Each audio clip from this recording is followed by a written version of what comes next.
welcome everybody to the Courageous Truth Podcast. As always, I am honored that you have chosen to spend a little bit of time with me today. We are in serious times in Washington State. There's a lot of discouragement going around. I want to focus today on Washington State because that's where I live. There's a lot of discouragement going around. A lot of people are frustrated. A lot of people are anxious about what's to come, and we should be. But we have two choices, and we can either despair or we can stand. We can either stand up or we can surrender. And those are really the only two choices that we have. I've lived in Washington State my whole life. My best friends are here. My favorite people in the world are here. I went to high school here, met my wife here. All my children were born here, and this is my home. And to give it up to this woke nonsense, I'm not going down without some kind of struggle, we'll say. But I want to talk about a few things today that's going to happen in Washington. I'm going to do my very best to begin to focus this podcast on what's happening in Washington State. And like I've said before, I've always been just an echo. I'm not a news media outlet. I'm not a journalist. I just have a voice and I want to do something, so I'm going to use my voice as much as I can. But we are in serious times here in Washington State, if you're listening to this. I want to talk about this. First off, what I want to talk about is I have a bunch of papers in front of me. I want to talk about three things. The first thing I want to talk about, and is House Bill 1333, last legislative session. So let me back up a little bit. I apologize. I'm going to make this as interesting as possible, but this is very important. So maybe just listen to it or watch it in chunks here if you're watching on YouTube. But House Bill 1333. So last legislative session, there were quite a few House bills and state proposals and all those different kind of things that went up in Washington. And this is very key for Washington citizens to be aware and to tune in and to know what's going through our legislation, what they're trying to make laws. They tried to make a law that said non-citizens could get business licenses, driver's license, and essentially they could vote. And guess what? That passed. Where were the citizens standing up? There were very few. Why? Because they weren't aware. And I want this podcast to help bring at least a little awareness to what's going on in Washington State. The legislative session starts here in January at the beginning of the year, and we need to be on top of it. The best way to follow it for me is Family Policy Institute of Washington. They make sure that all the legislation is in front of the public. All you have to do is go and scroll. That's it. So I'm going to talk about that in the coming months. FPIW.org. That's a great way to stay informed. I'm also at my church. I'm going to be equipping people. And if you're interested in this, leave a comment below. On a Zoom call, we go through packets that equip us on how to speak to legislative committees, how to write into legislative committees, and how to talk to legislative committees via online Zoom or Google Meets or whatever it is. But right now, we're going to talk about House Bill 1333, which we stood up against in the legislative last year, and it did not pass. However, there was money for it. So instead of this passing and become law, they're pretty much doing what I'm about to read anyway, because they have the money for it, but they're not actually putting it into law. They're just doing research.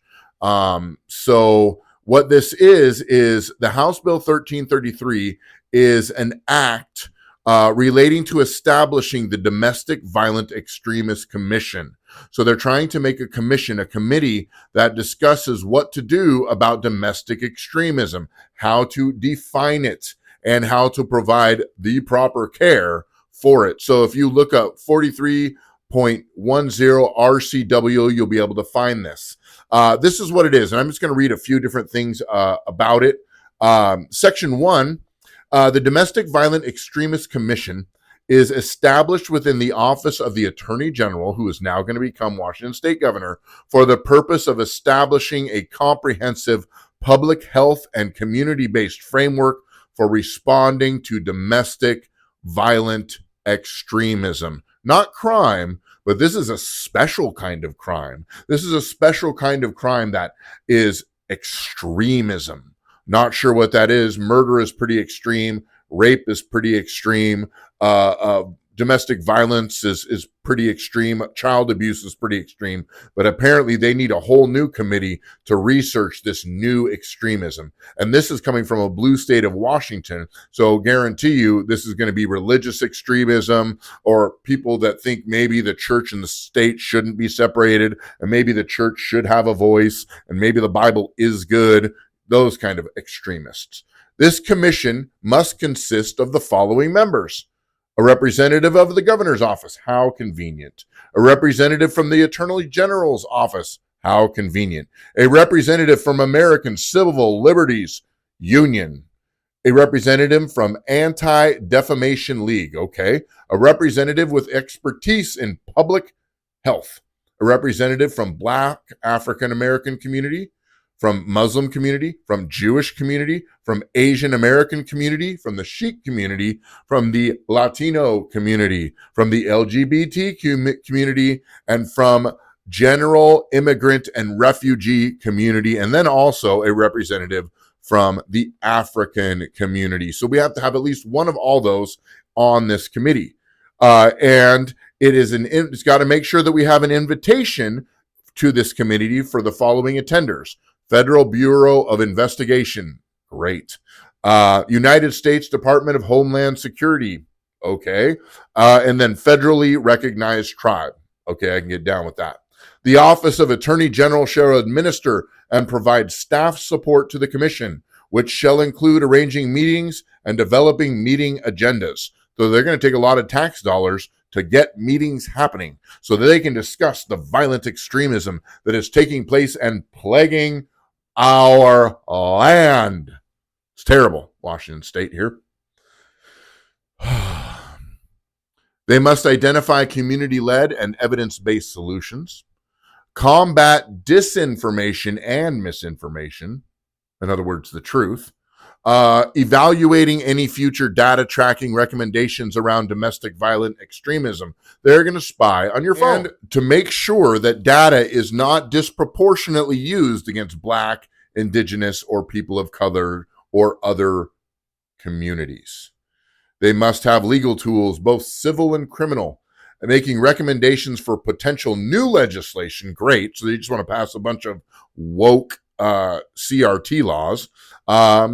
And then specific steps to adapt and fund public health style and community-based framework for proactively responding to domestic violent extremism.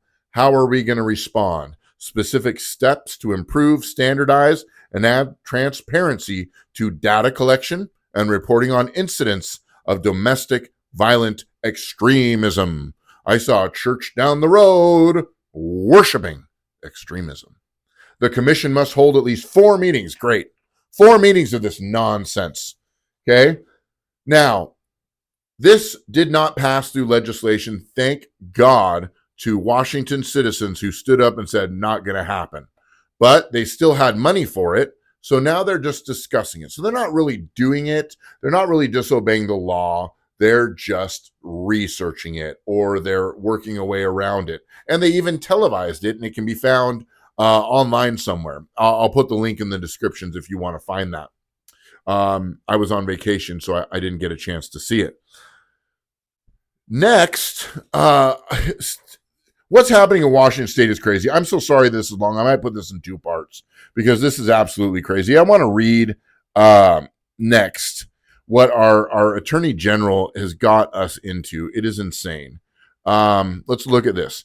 Now, the State Secretary of Washington, he doesn't like to be talked bad about because it hurts his feelings. So what he did was he made a contract with it's called Logically AI, which is a British company that flags online misinformation. So you program the AI, it goes all over Washington, all over the servers, looks for keywords that might be misinformation or harmful narratives.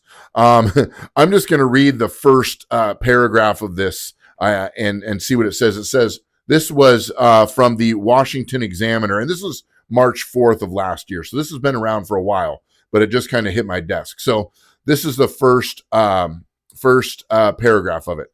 Logically, the UK company hired by the Washington Secretary of State's office was part of an AI program to track election and voter misinformation, disinformation, malinformation on social media, causing harmful narratives. In other words, like if you discover something true about an elected official and then you put it in a post, they're going to flag it, which is why we can't say the Donald J. word. Last year, Logically generated a report that flagged 2 Center Square stories containing government documents and emails obtained through public record requests, according to the outlet. In the program's first report, it claimed that the outlet's first story created a narrative that the state did not have power to verify voter citizenship, and that by doing so, authorities would be allowing voter fraud. The story could motivate people to want stricter voting laws, according to the report. Almost, it's weird. Like, why would the people of Washington State want free and fair elections? Why would we want our government officials to be elected fairly? That's crazy. So they flagged that, and then they found out they were true. So anyway, I just read that to just make you aware of this. Peyton Sorzinski is the author of that, and this is out of Washington Examiner, March 4th, 2024. So this contract our Secretary of State has had for a while. Thank you, Secretary of State. You are always the picture of integrity and honesty. Next, this is just getting funner and funner. Next, what is happening is actually, I'm not going to go into that. I want to read a little bit. I'm going to go into the next thing in a little bit. So, with this cyber spying is what they're doing. So basically, they can type in any keyword on any search engine and find keywords like "I don't like my Secretary of State" or things that might hurt the feeling of the new governor. Then they can throw people in jail for harmful narratives. Isn't that great? But I want to go, and I just want to just point out a few things about the Washington State Constitution. And using the word Constitution, integrity, and honesty will probably get me flagged here on YouTube or maybe on Apple Podcasts. So if you found this, consider yourself lucky. Preamble of the Washington State Constitution. We, the people of the state of Washington, grateful to the supreme ruler of the universe for our liberties, do ordain this Constitution. In other words, this is the people's right here in black and white.